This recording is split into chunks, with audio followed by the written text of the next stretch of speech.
안녕하십니까. 한국해양과학기술의 심원준입니다. 지금부터 미세 플라스틱 환경오염 현황과 전망에 대해서 발표하도록 하겠습니다. 발표 순서는 플라스틱 쓰레기 발생과 피해, 미세 플라스틱의 정의와 이슈, 발생원, 오염 현황과 추세, 인체 노출, 마지막으로 플라스틱 환경오염 저감 방안을 간략하게 설명하고 끝맺는 것으로 하겠습니다. 과거 65년간 전 세계의 플라스틱 생산량을 보면 83억 톤이 생산이 됐고, 이를 100%로 보면 현재 25억 톤이 사용되고 있습니다. 전체 생산량의 8%는 재활용 중에 들어가 있고 10%는 소각, 전체 생산량의 무려 60%가 매립되었거나 환경 중으로 유출되었습니다. 즉 지구상 어딘가에 있다는 얘기가 됩니다. 플라스틱은 1950년대부터 대량 생산이 되어서 현재까지 가파르게 증가 추세를 보이고 있습니다. 64년 대비 2014년에 무려 20배가 생산량이 증가하였고, 생산량을 적산해 보면 전체 생산량의 50%가 무려 지금 13년간에 모두 만들어졌습니다. 미국 라이프지에 1955년에 실렸던 사진입니다. 쓰레기를 버리지 말자는 게 아니고요. 반대로 저렴한 일회용 플라스틱이 대량 생산되면서 이제는 쓰고 버려도 되는, 시간을 벌어서 여가 생활을 즐기자고 패러디한 사진으로 보시면 되겠습니다. 2011년 기준 전 세계에서 약 2억 8천만 톤의 플라스틱이 생산되고 있고, 생산량과 거의 유사한 양이 매년 폐기물로 발생합니다. 이는 기존에 만들었던 제품이 폐기되기 때문에 같은 양이 나온다고 보시면 되고요. 2015년 논문에 따르면 192개국 육상에서 매년 800만 톤의 플라스틱이 바다로 유입되고 있습니다. 인간이 1년에 바다에서 잡아내는 참치가 약 650만 톤으로 참치를 잡아내고 더 많은 양의 플라스틱을 바다에 넣고 있다고 언급하고 있습니다. 실제로 경남 지역의 플라스틱 오염 사진을 예로 좀 보여드리면, 2016년 태풍 차바가 경남을 관통하고 나서 해변에 처참할 정도로 많은 플라스틱이 표착된 걸 볼 수 있고요. 특히 스츠프롬 알갱이들이 무수히 쌓여있는 걸 볼 수가 있습니다. 또 다른 해변은 이런 부위뿐만 아니라 생활 쓰레기들이 곳곳에 많이 보이는 걸 볼 수가 있고요. 다른 연도에 낙동강 유역에 폭우가 내린 다음에 거제도 동쪽 해변 사진입니다. 극히 일부 어업긴 쓰레기도 보이지만 대부분이 강에서 유입된 생활 쓰레기라는 걸 알 수가 있습니다. 마침 그때 동네 주민들이 지인망으로 어업 활동을 하고 계셨고, 여기 보리멸 같은 조그만 물고기도 보이지만 훨씬 많은 양의 생활 쓰레기들이 그물에 잡힌 걸 볼 수가 있습니다. 이렇게 바다로 들어간 플라스틱 쓰레기들은 다양한 환경 경제적 피해를 입히고, 이거를 요약하면 4종류로 구분할 수 있습니다. 첫 번째는 생물이나 생태계에 미치는 영향으로서 얽힘 또는 섭식하거나 또는 서식지를 물리적으로 훼손 파괴하는 현상이고요. 전 세계 연간 피해 13조 원으로 예측되고 있습니다. 또 하나는 보기 싫은 쓰레기 때문에 생기는 심미적 관광 영향으로 실제로 2011년 거제도 관광 피해가 419억 정도 되는 걸로 추정돼서 국제학술제 논문으로 실리기도 했습니다. 다음은 수산업에 대한 영향으로 가라앉거나 또는 부유한 폐허구에서 계속 발생하는 유령업이나 작업 중에 이렇게 생기는 시간 또는 어구 손실로 생기는 피해가 경상남도만 연간 1,300억 정도로 추정이 돼서 UN 보고서에 실렸고요. 일반인들이 잘 모르는 것 중에 하나가 선반 안전 문제입니다. 폐허구에 추진기가 얽히거나 냉각계통이 일반 쓰레기에 막히면서 생기는 선박 안전사고로 우리나라 전체 선박사고의 무려 11%를 차지하고요. 다이버가 제거하는 비용만 추산했을 때 680억, 물론 배 운항 손실과 기타 장비 발생하는 손실은 제외된 금액입니다. 실례로 인공중식간 바다거북을 2018년 8월 달에 제주도 해변에서 방류를 했고, 애석하게도 11일 이후에 부산 해변에 사체로 표착이 됩니다. 인공위성 추적기를 달았기 때문에 여기 보시는 것과 같이 이동 경로를 알 수가 있었고요. 사인을 밝히기 위해서 부검한 결과 보시는 바와 같이 많은 양의 플라스틱 쓰레기가 소화관에서 검출되었습니다. 두 번째 경우는 선박 안전 부분의 실사례입니다. 1919년 5월 전북 부안에서 어선이 전복돼서 어민 세 분이 숨지는 아주 애석한 사고가 발생했고요. 이 발단은 슈크루에 얽힌 플라스틱 밧줄 쓰레기에 의한 것이었습니다. 다시 말해서 우리가 무심코 버리는 이런 플라스틱 쓰레기 하나가 해양 생물 또는 사람의 인명을 해칠 수도 있습니다. 우리는 보통 플라스틱이 분해되는데 환경 중에서 수십에서 수백 년 걸린다고 배웁니다. 생분해로 보면 맞습니다. 생분해하는 데는 폴리스티렌 컵이 한 80년 소요될 정도로 굉장히 많은 시간이 걸립니다. 이는 탄화수소로 만들어진 플라스틱이 물과 이산화탄소로 완전히 분해되는 데 걸리는 시간이고요. 실제로 플라스틱은 엄청난 고분자이기 때문에 그렇게 분해되기 전에 조각으로 미세화됩니다. 이런 발포스티렌 부자가 태양광에 노출이 되면 표면이 변성이 일어나고 다음과 같은 미세 플라스틱이 발생합니다. 그래서 미세 플라스틱은 어떻게 정의되냐 하면 의도적으로 만들어졌거나 또는 기존 제품이 조각나서 미세화된 크기 5mm 이하의 고형 합성 고분자를 말합니다. 1마이크로까지가 미세 플라스틱으로 통상 구분하고 이거보다 작은 것은 초미세 또는 나노 플라스틱으로 지칭합니다. 미세 플라스틱 중에서도 사람이 의도적으로 만든 것은 1차 미세 플라스틱으로 화장품에 들어가는 조그만 알갱이, 지금은 규제가 되었지만 이런 것도 1차 미세 플라스틱에 해당되고요. 2차 미세 플라스틱은 아까 언급한 것처럼 사용하거나 또는 환경 중의 쓰레기가 풍화되면서 만들어진 것으로서 1차 미세 플라스틱은 어느 정도 관리가 가능하나 2차 미세 플라스틱은 관리가 불가능합니다. 실제 환경 중에 오염 사례를 보여드리면 2018년 8월에 서해 먼바다에서 다음과 같은 채집 장치를 통해서 표층에 떠 있는 미세 플라스틱을 채집을 했고요. 보시는 바와 같이 많은 플라스틱 입자들이 채집되기도 했습니다. 다양한 섬유 형태나 조각 형태의 미세 플라스틱이 보이고 있고요. 다른 정점에서는 이런 발포스티렌 알갱이가 많이 수거되기도 했습니다. 모든 정점은 아니고 저희가 조사한 53개 중에 7개 정점에서 이렇게 무수한 플라스틱 입자가 채집된 경우, 해안 같은 경우 예를 들면 거제도 동쪽에 있는 해안으로 요 사각형의 방형구 한 폭이 50cm고 2.5cm 깊이를 저희가 파서 이런 5mm, 1mm 체에다가 걸렀고요. 한 방형구 3개 정도의 모래를 퍼서 채집한 결과 보시는 바와 같이 무수히 많은 플라스틱 조각이 그 안에서 모래 안에 잔류하고 있었고요. 여기까지는 사진을 찍을 수 있을 만큼 눈으로 식별되는 크기. 실제로 눈으로 보지 않는 이런 미세 플라스틱은 무수히 존재합니다.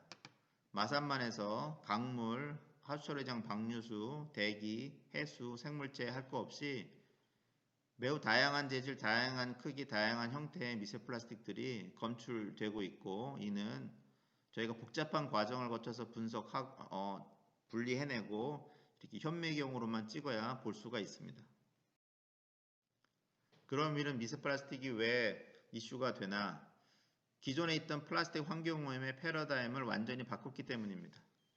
같은 발포스티렌도 이런 초대형에서 바이러스 크기의 나노까지 이제 환경에 존재한다는 게 확인이 된 것이고요. 이렇게 되면 무엇이 변한가? 첫 번째, 숫자는 기하급수로 증가하고 비닐봉지는 아까 바다거북 정도의 대형 생물들이 먹었다 그러면 이제 이런 작은 크기는 모든 생물들이 먹을 수 있고 사람은 식별되면 먹지 않았으나 이건 눈으로 볼 수 없기 때문에 이제 먹을 수밖에 없는 상황이 됐습니다. 독성은 입자가 작을수록 체내 안을 돌아다니기 때문에 높아질 수 있고요.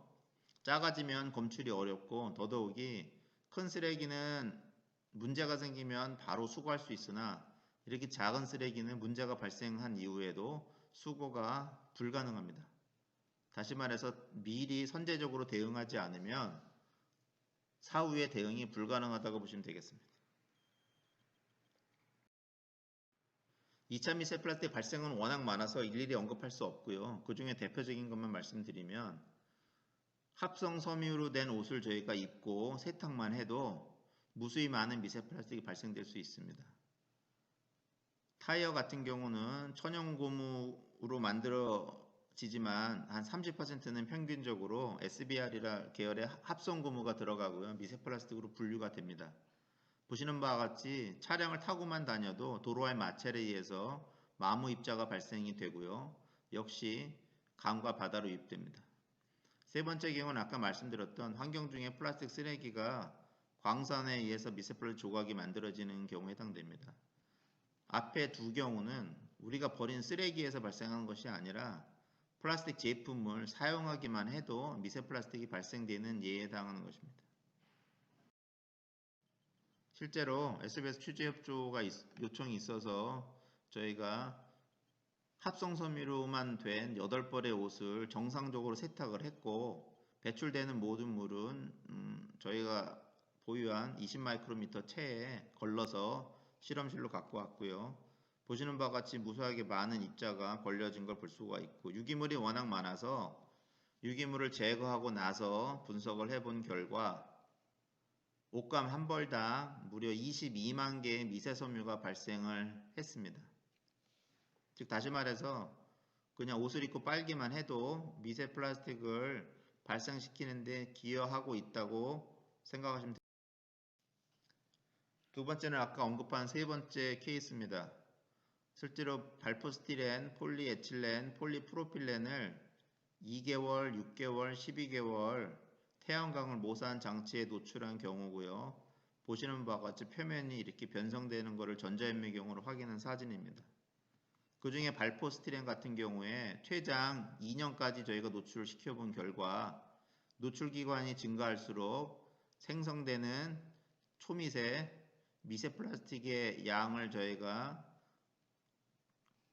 검출을 했고요. 이건 쉽게 환산해 드리면 우리가 흔히 주변에서 볼 수 있는 발포스티렌 이런 용기에 뚜껑이 환경 중에 쓰레기로 방치되면 1년 동안에 이 표면에서만 무려 3천억 개의 초미세 또는 미세 플라스틱이 발생될 수 있다는 얘기입니다.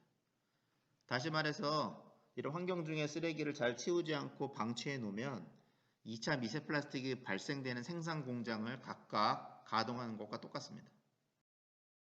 우리나라뿐만 아니라 중국, 대만 등 주변국에서 유입된 미세 플라스틱은 해류와 바람을 타고 주변 해역으로 확산됩니다.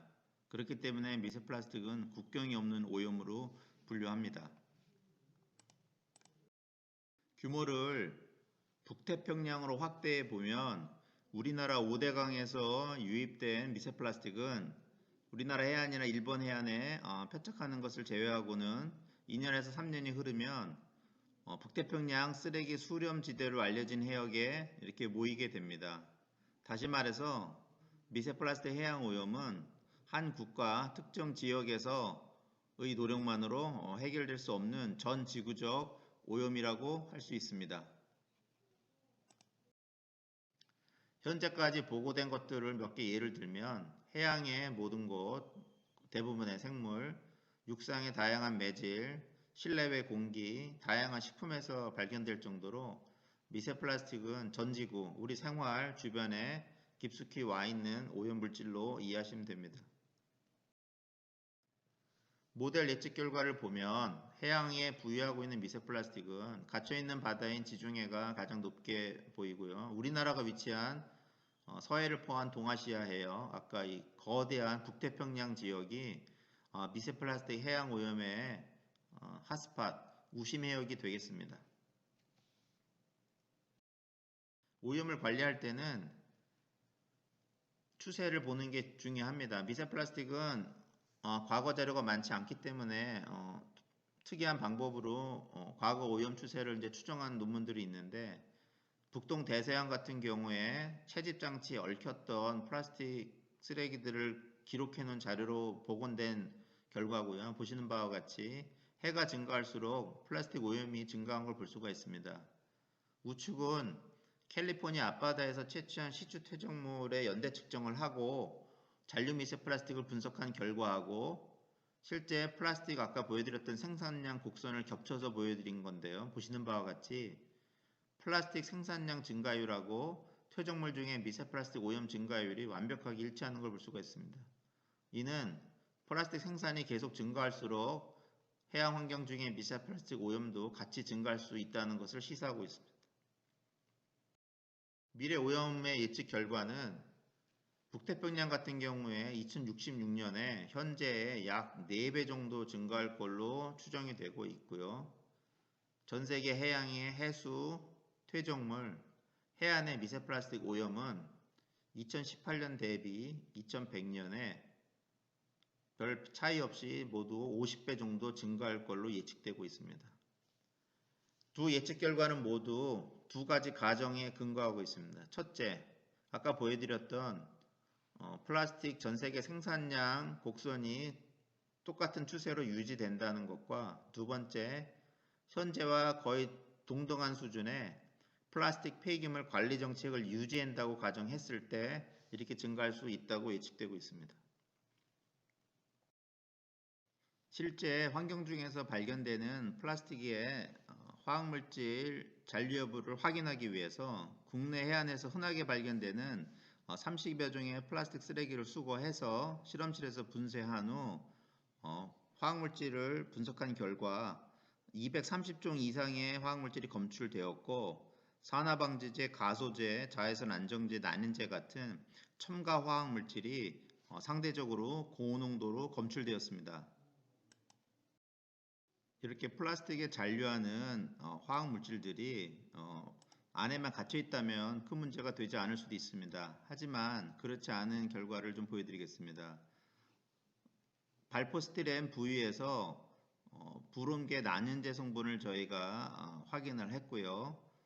이 난연제 성분이 부착하여 서식하는 진주담치에 전이되는 것을 확인하기 위하여 다른 플라스틱 부위, 철 부위, 해안가에 사는 격판담치를 포함해서 저희가 비교 분석을 한 결과 이 불온계 난연제 성분이 다른 진주담치 또는 격판담치에서는 차이를 보이지 않았으나 이렇게 발포스티렌 부위에 부착하여 사는 진주담치 내에서는 예외적으로 고농도로 확인이 됐습니다. 또한 이 진주담치 체내에서 미세 플라스틱 발포스티렌 조각이 발견됐습니다. 이는 플라스틱 안에 있는 화학물질이 용출되어 주변의 생물들한테 전이될 수 있다는 것을 실제 환경에서 확인한 첫 사례에 해당됩니다. 국외에서 진행된 연구도 한 가지 보여드리면 시장에서 판매되는 다양한 플라스틱 재질의 제품을 구매해서 실험실에서 해수 중에 용출 실험을 했고요. 그 용출액을 가지고 따개비를 대상으로 독성 실험을 한 결과 유생의 치사율이 플라스틱마다 차이는 있었지만 대조구 대비 월등하게 차이나는 증가율을 보였고요. 따개비 유생 같은 경우에는 성장하면서 부착을 해야 생존을 계속할 수 있는데 이 부착률이 플라스틱 용출액 내에서는 현저하게 감소하는 것을 확인할 수 있었습니다. 물론 이 실험은 실험실에서 진행됐기 때문에 실제 환경에서의 희석 효과는 전혀 고려되지 않은 결과이긴 하지만 그래도 플라스틱에 잔류하는 이런 화학물질들이 외부로 용출될 수 있고 용출된 것들은 생물한테 영향을 줄 수 있는 성분이다 라는 것을 확인한 결과가 되겠습니다. 이런 플라스틱, 미세 플라스틱은 생물체내에 들어가게 되면 입자 또는 거기에 아까 함유된 화학물질에 대한 독성이 발생할 수 있고요. 입자 같은 경우에는 지금까지 보고된 예가 너무너무 많아서 몇 가지 예만 들면 광합성을 저해하거나 영양가가 없다 보니까 생식률, 섭식률, 체중 감소, 에너지 감소 등이 발생하고요. 미세 플라스틱 같은 경우에는 물리적으로 이렇게 기관의 내벽을 손상시키거나 관 같은 걸 막을 수도 있고요. 그래서 염증 반응을 증가시키거나 생식력 전체를 감소시키는 경우도 보고된 바가 있습니다. 여기 함유된 화학물질은 워낙 종류가 다양해서 일일이 독성을 열거할 수 없고요. 그런 독성들은 별개로 나타날 수 있습니다. 아까 플라스틱은 그러면 이렇게 해양에 사는 생물들만 노출이 되냐? 그렇지 않습니다. 아까 패러다임 전환에서 언급했던 것처럼 다양한 경로로 사람이 노출될 수 있고 국내 서울, 부산, 광주의 시장에서 시판되는 실제 폐류 체내에서 저희가 검출한 미세 플라스틱의 현미경 사진이 되겠습니다. 5개체를 하나의 조합시료로 만들어서 분석했을 때 검출률은 95% 정도로 나왔고요. 다행히 개체당 함유하고는 미세 플라스틱 숫자는 아주 높지는 않았습니다. 국내에서 시판되는 국산 또는 수입, 먹는 생물, 생수 중에 미세 플라스틱을 분석한 시범 결과로 4개 정도 제품에서 미세 플라스틱이 검출이 되었고 다음은 그 미세 플라스틱의 현미경 사진이 되겠습니다. 사람이 미세 플라스틱에 노출되는 경로를 확인하기 위하여 캐나다에서 수행된 연구를 소개해 드리면 전 세계에서 발표된 자료를 종합해서 성인 남성이 하루에 섭취하는 미세 플라스틱 개수와 각 노출 경로를 비교해 보면 변동폭은 크지만 공기주의를 통해서 호흡을 통해서 흡입하는 게 가장 높은 부분을 차지했고요. 다음이 수산물, 먹는 샘물, 설탕, 수돗물, 맥주, 소금, 꿀 순으로 나타났습니다. 이 결과는 전 세계에서 보고된 자료 중에 가장 높은 농도로 검출된 것들을 사용한 결과치에 해당됩니다. 사람이 실제 미세 플라스틱에 노출되는지를 확인하기 위해서 오스트리아에서 8개국의 지원자를 모집하였고 일주일간 대변 시료를 채취해서 50마이크로 이상의 미세 플라스틱을 분석한 결과 검출률은 100%로 나타났습니다. 10g의 대변에 대략 18개에서 172개까지의 미세 플라스틱 입자가 확인이 되었고요. 중앙값은 10g당 20개의 입자를 확인했습니다. 폴리프로필렌이 우점하였고 우리가 흔히 볼 수 있는 플라스틱 재질이 검출되었습니다. 이는 사람이 실제로 미세 플라스틱에 노출이 되고 있다는 것을 확인한 사례에 해당합니다. 다시 말해서 우리가 쓰고 버린 플라스틱 또는 우리가 플라스틱을 쓰기만 해도 풍화와 마모를 통해서 미세 플라스틱이 이렇게 만들어지고 많은 생물체에 노출이 되고 물과 대기 중에 존재를 하면서 결과적으로 우리 식탁에 오릅니다. 우리가 버린 플라스틱은 환경, 바다로 가서 결국은 다시 우리에게 돌아온다는 얘기가 되겠습니다. 그럼 도대체 우리는 얼마만큼의 미세 플라스틱을 매일 먹고 있을까?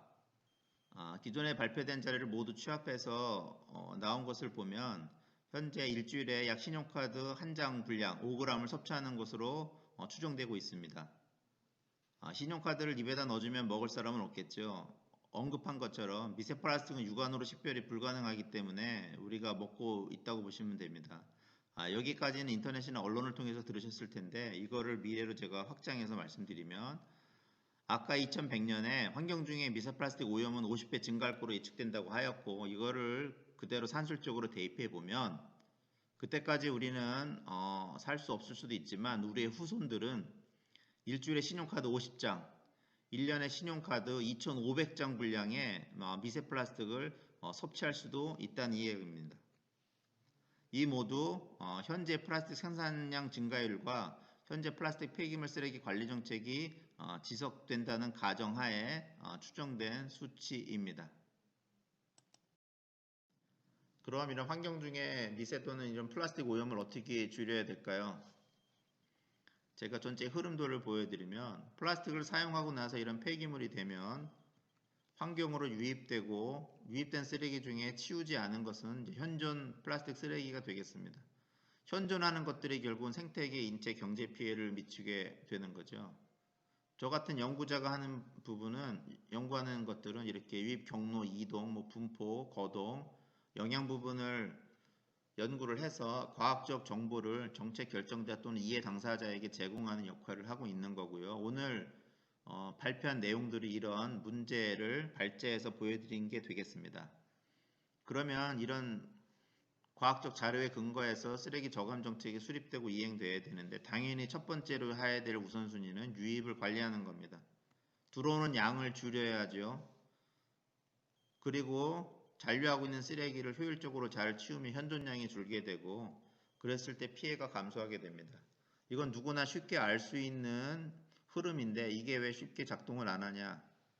플라스틱은 우리 생활과 산업에 워낙 깊이 침투해 있고 이런 것들 줄이려는 노력을 하려고 그러면 많은 불편함이 따르게 되고 경제적 추가 비용이 들게 됩니다. 다시 말해서 많은 이해 당사자들이 얽혀 있기 때문에 이런 과학적 자료에 근거해서 충분한 논의를 거치지 않으면 단 한 발짝도 나가기가 쉽지가 않습니다. 그럼 어떤 방식으로 환경 중에 플라스틱 오염을 줄일 수 있을까? 최근 사이언스에 5가지 시나리오별 미래 플라스틱 오염 변동에 대해서 예측한 논문이 있습니다. 현 상태를 유지할 경우는 아까처럼 플라스틱 오염은 증가하고요. 4가지 대책, 수거 및 처리 강화, 재활용 강화, 사용 저감 및 대체제 투입, 시스템 전체의 전환을 적용해서 분석해 본 결과 담수나 해양의 물 또는 육상의 플라스틱 오염은 비슷한 경향을 보였는데요. 위의 3가지 시나리오 같은 경우에는 현 상태를 겨우 유지하는 수준으로 예측이 되었고 시스템 전체를 바꿔야지만 현재보다 서서히 플라스틱 오염이 감소할 걸로 예측하고 있습니다. 이 논문에는 보조자료만 무려 164페이지로 돼 있어서 어떻게 플라스틱 오염을 저감하는지 관심 있는 분들은 논문과 보도자료를 꼭 읽어보시기 바랍니다.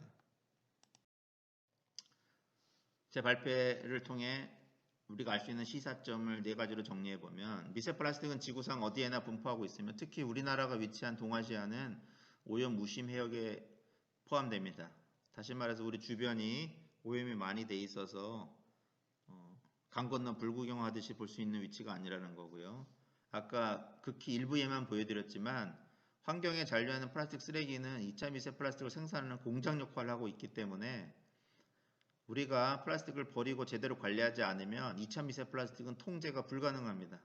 현재 환경 중에 저렇게 많이 잔류하는 쓰레기에서 얼마나 많은 미세 플라스틱이 생산되고 있는지 추정조차 불가능한 상황입니다. 세 번째는 아까 제한된 결과지만 과거 미세 플라스틱 오염이 뚜렷하게 증가 추세를 보이고 있는 걸 확인할 수 있었고 미래에도 현 상태가 유지가 되면 지속적으로 증가할 것으로 대부분 예측되고 있습니다. 다시 말해서 지금 무언가 하지 않으면 미래에는 더 안 좋은 상황이 된다는 이야기입니다.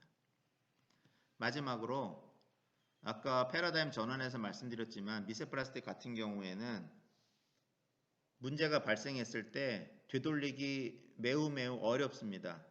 이는 예방적 차원에서 대책을 수립하고 이행해서 접근하지 않으면 문제가 발생한 이후에 해결책이 없다는 뜻입니다. 그래서 예방적 차원의 접근을 통해서 미래 세대에 큰 부담을 지우지 않도록 지금부터 대책을 수립하고 이행해서 오염을 저감하는 노력이 필요합니다. 예, 이상으로 제 발표를 마치겠습니다. 온라인을 통해서 보시겠지만 경청해 주셔서 감사합니다.